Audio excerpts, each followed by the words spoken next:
Yo, good day mga kuisno, and here we are again in Integral Calculus 2, and this is Kois J-Ram, and welcome again sa atong lectures, and please listen attentively.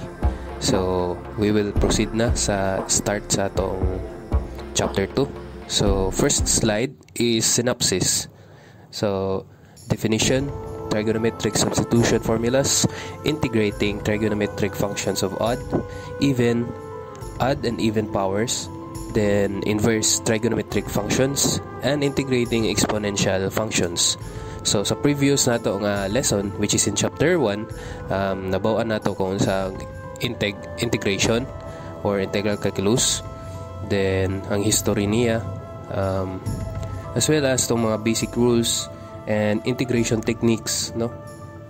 So natay mga general formulas or general rule, then natay by parts, and then the substitution method.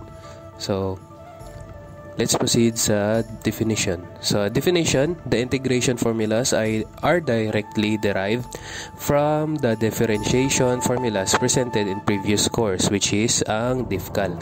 So if napansin po ninyo sa previous na tong discussion, is that very na siya similar way sa DIFCAL, no? Specifically or especially sa kanang mga trigonometric functions. So if sa itong trigonometric differentiation niya, which is from sine to cosine, so gamitan na siya integration, mabalik siya dito sa original niya function, no? So in integration formula such as integration of cosine x dx, it will be equal to sine x plus c. Then x is measured in radians and c denotes an arbitrary constant. So as in differentiation, integration of trigonometric functions is performed when angles involved are in radians. So syempre if magdeal ta og mga cosine, sine, mga angles, no? So it will be in radian na kuan. Radian ang imo ibutang or imo i-set sa imong calculator. So next slide is trigonometric substitution formulas. So sa trigonometric substitution formulas is daghan pa ni siya mga formulas, no? But 6 lang ato gibutang diri, pero daghan ni siya. So nasa ato table karon or sa ato ang slide is integration of secant squared x dx is equals to tangent x plus c. Then integration of secant x tan x dx is equals to secant x plus c.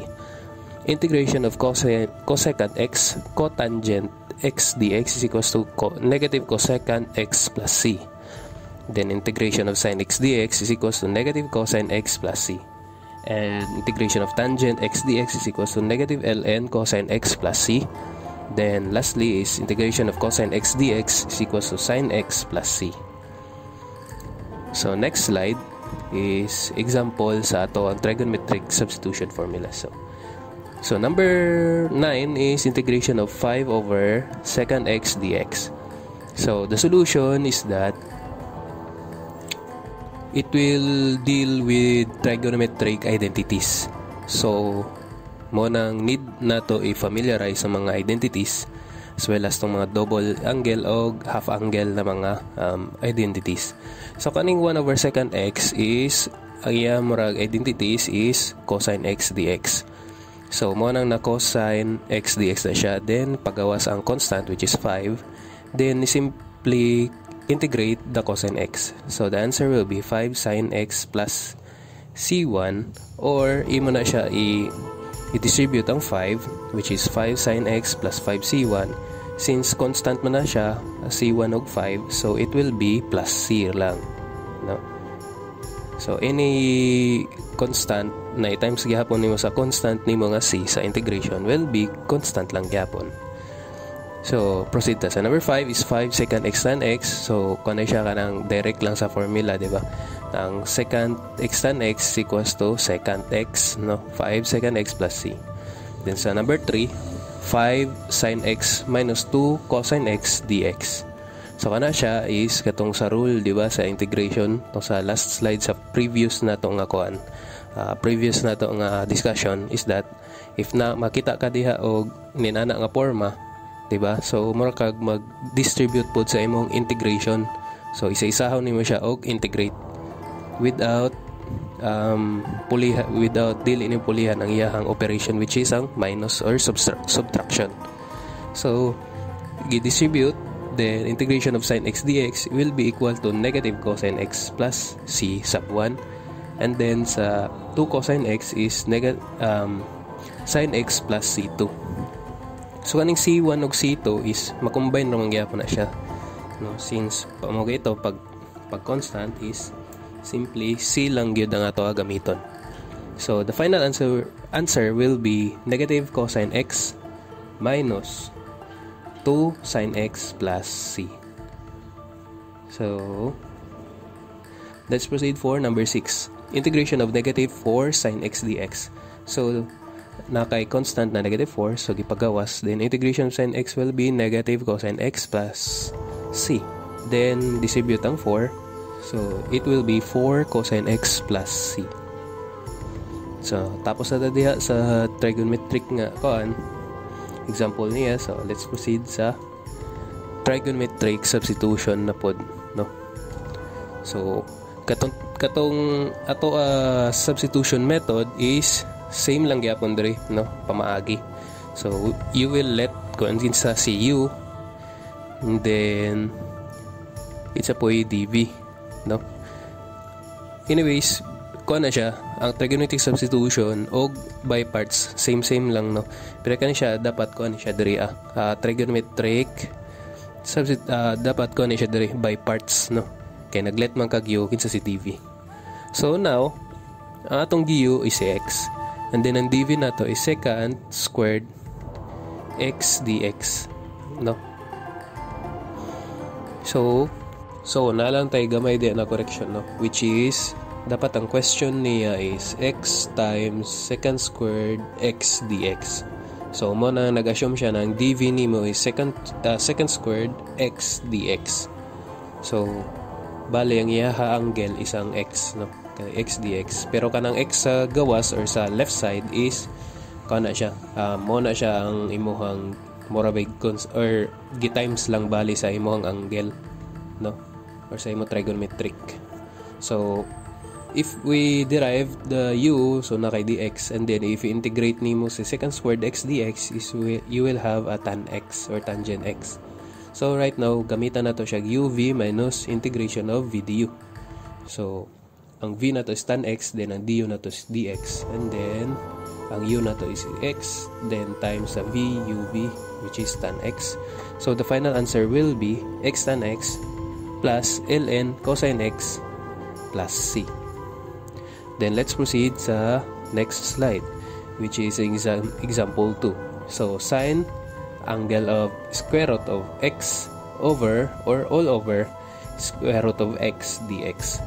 So we will let only the u, which is square root of x, and then if we derive, so gi-power rule po di mo, no, pag-derive sa square root of x. So pag-derive ni mo na siya, so ipakita na ko na sa whiteboard, no, kung giyon sa pod. So x raised to 1/2, then pag mag-derive may mo siya 1/2 x raised to negative 1/2. So nakay 1/2, no, which is ang imuhang neutralizing factor. So it will be your murag i-times nimo sa gawas, no? So if naka neutralizing factor nga 1/2, i-timesan nimo og 2. So mo na siya. And then ang imuhang x will be naa naman siya power nga negative 1/2. So pag imo siya ipababa, so ma-positive siya, and then na-satisfy pod niya ang question, which is na siya square root of x sa baba. So it will be ang imuhang pag-derive ana is equal to 1/2, no? 1/2 times x raised to negative 1/2, or 1/2 times x raised to 1/2, or 1/2 times square root of x dx. So muna na siya diya. And then it will be equal sa, so the final answer will be negative 2 cosine with an angle of square root of x plus c. So kanang negative is gikan na siya sa integration nimo anang negative sin u. Di ba? Pag integrate mo siya is negative cosine u plus c. So let's proceed for the integrating odd powers. So pag integrate og odd powers, so need nato siya i-decompose ang iyahang mga powers, no? Or exponent. So pag makakita tag ni nana, need nato siya i-tagi-tagihon or i-cascade. So sin raised to 5x dx, so we need sin 3x o sin 2x. So this time ato na dayon magamit ang katong saman ang mga identities or katong na mga double angle or half angle na mga identities sa trigonometric. So, ang sin squared x is equals to 1 minus cosine squared x. Then, times nato siya sa sin 3x dx. So, ang mahitabo, imo na din na siya katong sin 3x, imo na po siya bungkagon into sin x, kunya sin squared x. So, kana siya, so, kanang imo sin squared x dx is gigamitan na po gihapon na siya og identities which is ang kanang 1 minus cosine squared x. So mao nang nahitabo diha na 1 minus cosine squared x raised to 2, no? Mo nang squared na siya, no? So mo siyang 1 minus cosine squared x squared times sin x. So right now ang kanang 1 minus cosine squared x is bungkagon nato na siya. So mag-FOIL method or unsa inyo pamagi diha. So we will come up with integration of 1 minus 2 cosine squared x lang na siya, no? Dili na siya cosine squared 2x, no? Raised to 2x. So na ang x sa baba. So plus cosine 4x then times sin x dx. And then sana may buhaton diha. Ang kanang sin x is i-distribute nato siya isa-isa and then ato siya i-integrate isa-isa pod. So mo nang diha sa baba which is sin x dx minus 2 cosine squared x sin x dx plus cosine 4x times sin x dx, and then we'll come up with the final answer which is the negative cosine x minus 2/3 cosine cube x minus 1/5 cosine 5x plus c. So taas-taas siya, no? Since gamitan nato siya identities and then gi-cascade pagid nato ang pangutana which is na siya add powers. So next slide is integrating even powers. So you will see na naa siya mga power which is in even powers or mga pares nga power or exponent. So dili siya pare sa last na slide which is add. So right now cascading gyapon na style. So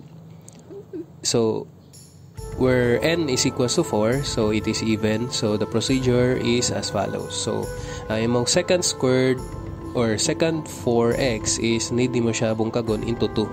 So nakay second squared x, no? Kay if nakay second squared, dali na lang nimo siya i-integrate, di ba? Natay formula na second squared x. Pero ang diri sa isa ka second squared x is gamitan siya og identities which is tangent squared x plus 1. So kana mag-let dayon ta og u which is ang u nimo is the tangent squared x. Since pag i-derive nimo siya nakay second squared x. So, let u as tangent, then pag i-derive nimo na kay second squared x mo ning nadiri sa right side, no, na explanation niya. And then integration of distribute ang u squared sa gawas which is may mo na siya u raised to 4 plus u squared du. And then gamitan na din siya og gamitan siya og general rule which is or katong power rule sa imong integration which is u raised to n plus 1 over n plus 1. So muna nang u raised to 5 over 5 plus u raised to 3 over 3 plus c. So right now, ang iyang final answer is ibalik nimo ang tangent x, which is ang equivalent sa imong u. So raised to tangent raised to 5 over 5 plus tangent 3x over 3 plus c. So ninana lang ang style sa add ug even, no? Or bisan na pa na siya combination na is need nimo siya i-cascade, then using mga identities, no? Double angle or half angle or identities gid niya mismo. So madugo gid siya nga procedure. So let's proceed sa next slide, which is integrating odd and even powers. So combination na siya sa odd ug even na naa sa isa ka question. So sin 3x or sin cube 6x times cosine squared 6x dx. So ang diriya is bungkagon lang nato ang katong iyang na ay add na exponent into raised to 2 o raised to 1. So muna siyang sin 6x o sin squared 6x and then cosine squared 6x dx. So kana siya is ang imong sin squared 6x na siya ay equivalent gyapon na identities, which is 1 minus cosine squared 6x. So i-retain ra gyapon nimo ang iyahang angle, no, which is ang 6x. So nana kay cosine squared 6x. So that this time imo na siya imo na siya ipang-distribute, no, ang kanang sin 6x i-times nimo sa 1 minus cosine squared 6x as well as ang cosine squared sa gawas na cosine squared 6x dx, imo po na siya i-times sa sulod ka ng 1 minus cosine squared 6x. So ipang-distribute na nimo siya. So you will arrive with sin 6x cosine squared 6x o minus sin 6x cosine 4 6x dx. And then ang imong integration sign is i-distribute po nimo. So muna siyang diya sa pinakababa, no, which is equal to negative 1 over 6 then sin 6x cosine squared 6x dx minus integration of sin 6x cosine raised to 4 6x dx. So kanang negative 1 6 is nakuha na siya as a neutralizing factor when you derive ang imong u. So ang u nimo is cosine 6x. Pag imo na siya i-derive is na siya negative 6 sin 6x. So ang imong neutralizing factor will be 1 over 6, no? So muna siyang nasa gawas, which is negative 1 over 6. So ang iyang power, which is in 2, di ba, cosine squared, no, gamitan lang dayon siya o katong pare sa last slide, nagigamitan niya og general rule, which is ang kanang power rule bali sa integration. So ang u niya is the cosine squared cosine 6x and then kanang na-power ang iya gigamitan og power rule, since kung i-derive nimo ng iyahang u, which is a cosine 6x, mo-arrive man kag sin 6x dx. So mo na siya, no, na-satisfy ang question, no, or ang dating nga forma. So imong neutralizing factor, which is negative 1 over 6.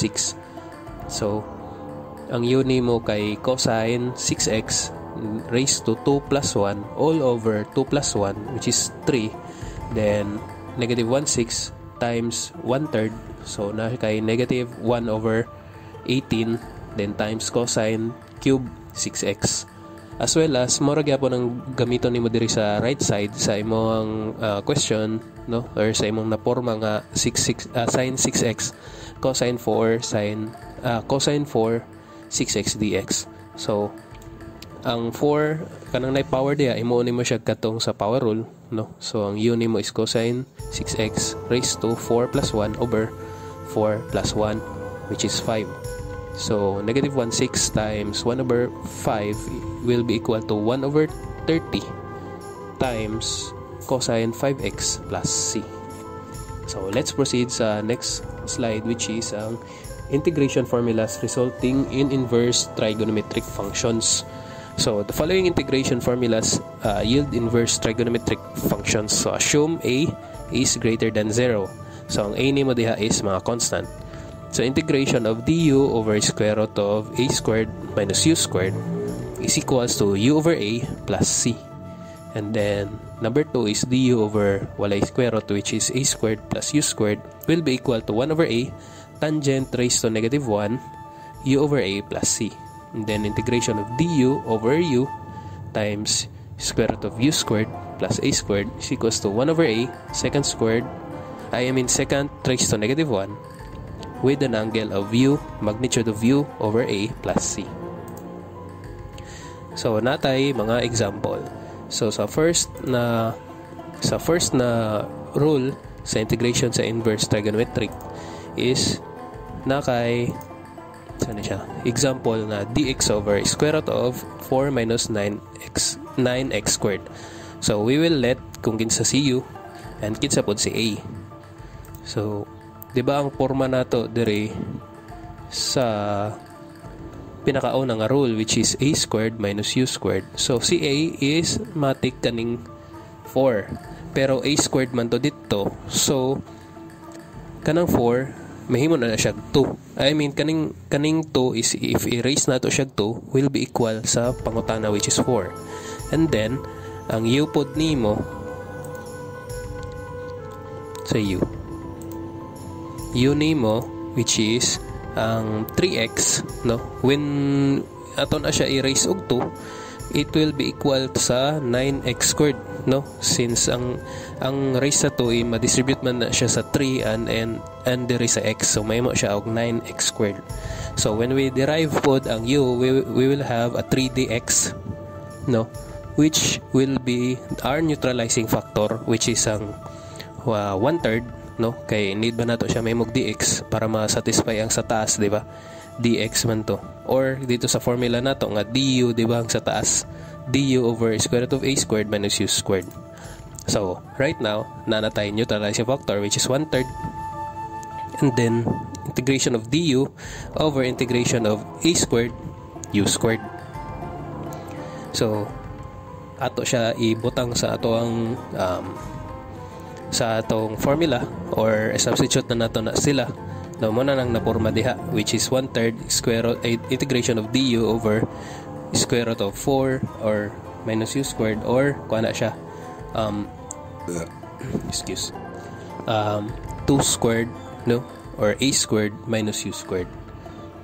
So the answer will be, the final answer will be arc sine or sine raised to negative 1. So same ra na siya. So arc sine or 1/3 times arc sine times u over a plus c. So ang u day na to, ato day na siya gi-substitutean og 3x, since mo 3x man natong u. So 1/3 arc sine or sine raised to negative 1 with an angle of 3x over 2 plus c. So proceed ta sa number 2, which is ang integration of 1 over 1 plus 4x squared dx. So ang u nimo diha is ang 2x. Since if i-raise nimo siya 2, mobalik siya sa 4x squared, which is dito sa mo pangutana or question. And then pag i-derive nimo ng 2x is you will have a 2dx, then makuha natong neutralizing factor, which is a 1/2. And then satisfy na po tong dx.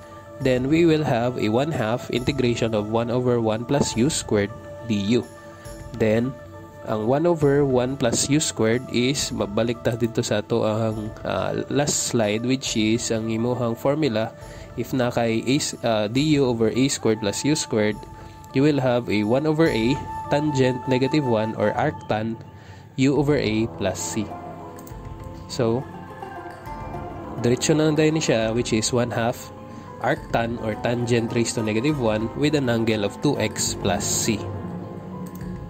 So next example, which is integration of 1 over 9 plus x squared dx.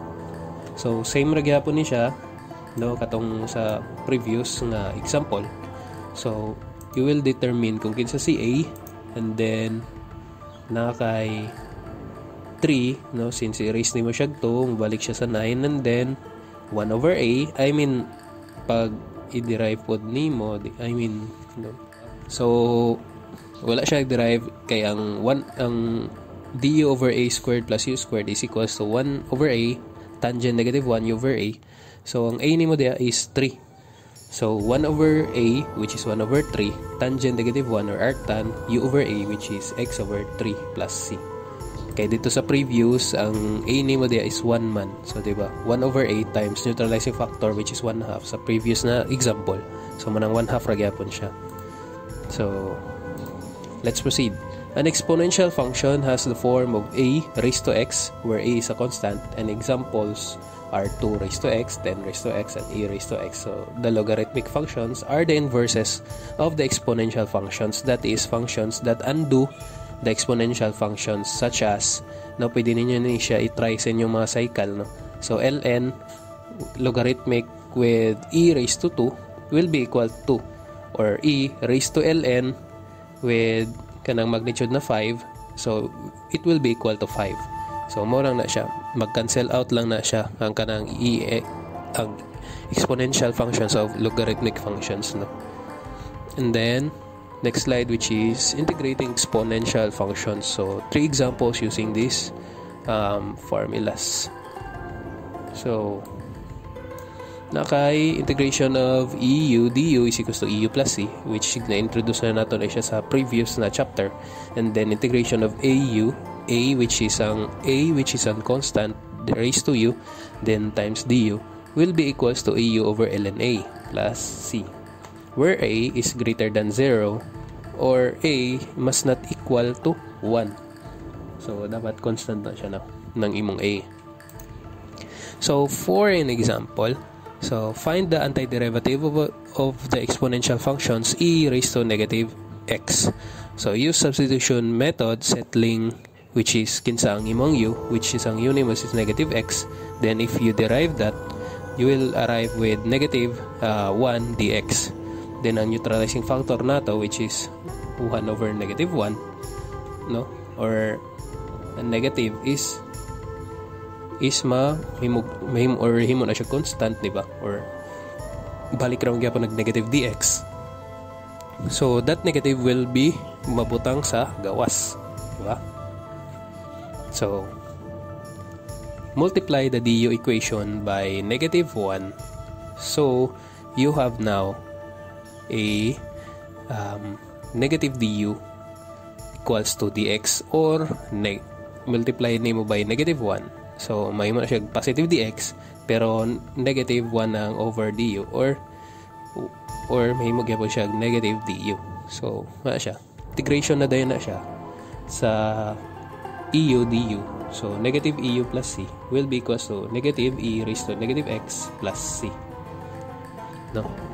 Then second example, which is find the antiderivative of exponential functions ex times square root of 1 minus 1 plus e raised to x. So if first we must rewrite the problem using the rational exponent. So rational exponent is ang katong radical ni mga sign is ato na siya exponential. So ang square root is raised to 1/2. So magpili dayon ta og ginsa ang u. So same ra siya sa katong previous na kaning mga slides diri sa ato chapter 2, which is mag-substitute ka og u, and then pangitaon nimo ang iyaha pag i-derive nimo ang u is makuha tong mga remaining parts sa imong question. So ang u nimo is 1 plus e raised to x.